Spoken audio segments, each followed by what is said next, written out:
Kami berharap peserta PBI ini dapat menikmati pelayanan kesehatan yang sama baiknya dengan peserta lain, karena pada dasarnya kesehatan adalah hak dari setiap warga tanpa kecuali, seperti itu. Kedepan semoga data penerima bantuan iuran semakin akurat, layanan juga semakin merata, kualitas pelayanan kesehatan bagi peserta PBI juga terus meningkat, karena ketika masyarakat terlindungi artinya negara hadir dengan nyata di tengah masyarakat. Halo Sobat Tribun Tangerang, kembali lagi bersama dengan saya Joandita dalam program Wawancara Khusus. Kali ini saya kedatangan tamu dari BPJS Kesehatan Tiga Raksa Kabupaten Tangerang. Hadir sudah di sini seorang narasumber saya, Bapak Farhan Ferdiansyah. Halo Mbak Jo, apa kabar? Baik, alhamdulillah. Baik, alhamdulillah. Baik, Pak Farhan ini Kepala Bagian Kepesertaan BPJS Kesehatan Tiga Raksa. Dan kali ini kita akan bicara terkait temanya itu PBI Bukti Hadirnya Negara untuk perlindungan bagi masyarakat kurang mampu. Keren ya temanya kan? Yes. Berat sepertinya Mbak Jo. Baik, Pak Farhan, kita langsung aja ya. Pertama-tama tuh bisa dijelasin nggak sih Pak yang dimaksud dengan peserta PBI dalam program JKN ini tuh apa ya? Baik. Pak ya? Peserta PBI adalah salah satu segmentasi yang ada di dalam program JKN, gitu ya. PBI itu apa sih kepanjangannya? Yaitu adalah penerima bantuan iuran. Nah, sederhana ya, penerima bantuan iuran. Artinya apa? Peserta-peserta yang dibantu iurannya oleh pemerintah. Makanya tadi temanya adalah hadirnya perlindungan masyarakat yang kurang mampu, gitu. Hadirnya buktinya hadirnya negara, gitu. Karena memang negara yang membayarkan. Jadi dari program JKN itu kan seluruh masyarakat wajib terdaftar dalam program JKN KIS. Nah, tetapi kan di lapangan masyarakatnya berbagai lapisan masyarakat ya. Ada yang mampu, tidak mampu. Nah, yang tidak mampu ini dibayarkan oleh negara sebagai peserta penerima bantuan iuran. Jadi secara pengertian PBI itu adalah masyarakat yang tergolong kurang mampu secara ekonomi dan iurannya dibayarkan oleh pemerintah. Tujuannya agar mereka tetap mendapatkan perlindungan jaminan kesehatan yang sama seperti peserta lainnya yang mampu, gitu ya, tanpa harus khawatir dengan pelayanan kesehatan.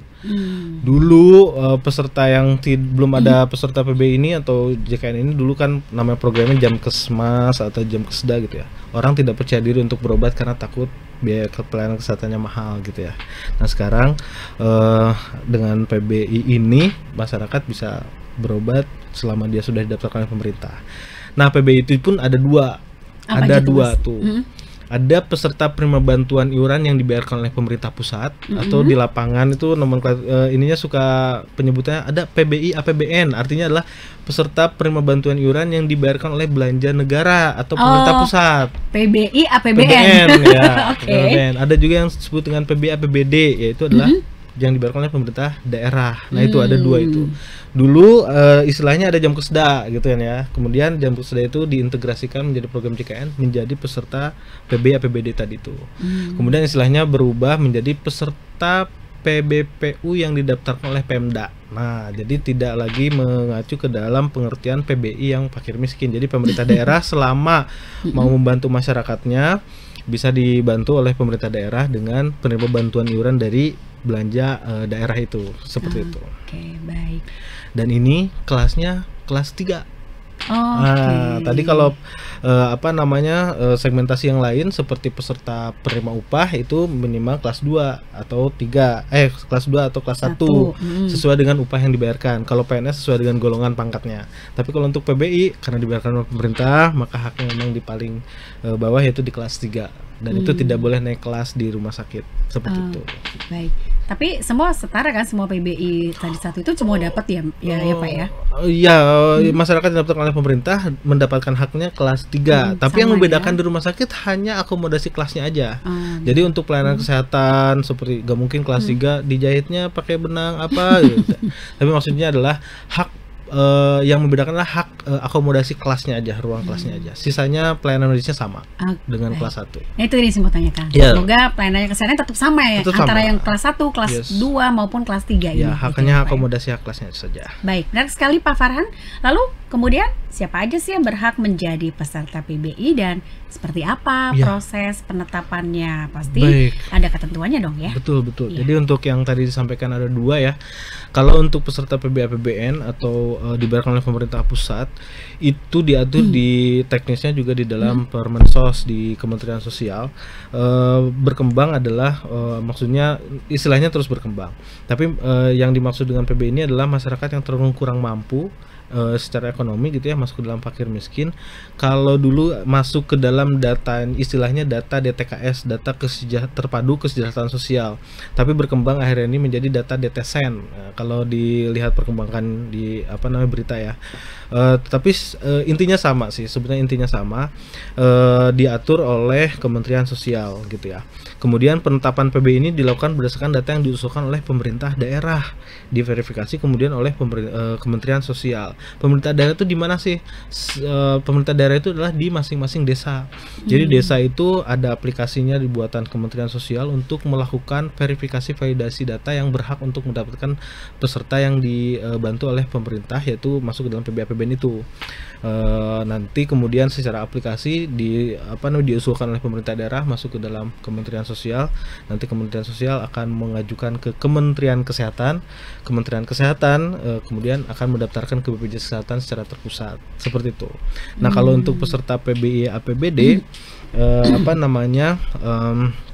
itu pemerintah daerah mengaturnya berbeda-beda. Jadi kalau untuk seluruh kabupaten kota bisa dicek gitu ya di masing-masing PBI. Tapi pada dasar kabupaten kota. Tapi pada dasarnya adalah pemerintah daerah menyetujui masyarakat yang mau didaftarkan PBI APBD pada dasarnya adalah harus disetujui dulu oleh pemerintah daerah tersebut gitu untuk mendapatkan bantuan tersebut gitu. Bisa ada approval dulu gitu ya. Betul. Mekanismenya, teknisnya apa ya nanti bisa diinfokan lebih lanjut dari masing-masing pemerintah kabupaten daerah.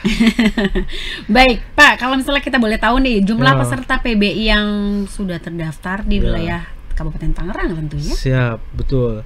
Tadi ya bukti negaranya hadir gitu ya. Sekarang pertanyaannya berapa banyak sih pemerintah pusat membantu untuk di Kabupaten Tangerang, kemudian berapa banyak sih pemerintah daerah membantu untuk warganya untuk Kabupaten Tangerang. Secara data di bulan Oktober ini yang didaftarkan oleh pemerintah pusat di Kabupaten Tangerang itu hampir 1 juta jiwa. Oh, Oktober ini. Oktober, hampir 1 juta. Masyarakat Kabupaten Tangerang didaftarkan dari berapa juta? Dari 3,5 juta penduduk. Nah, jadi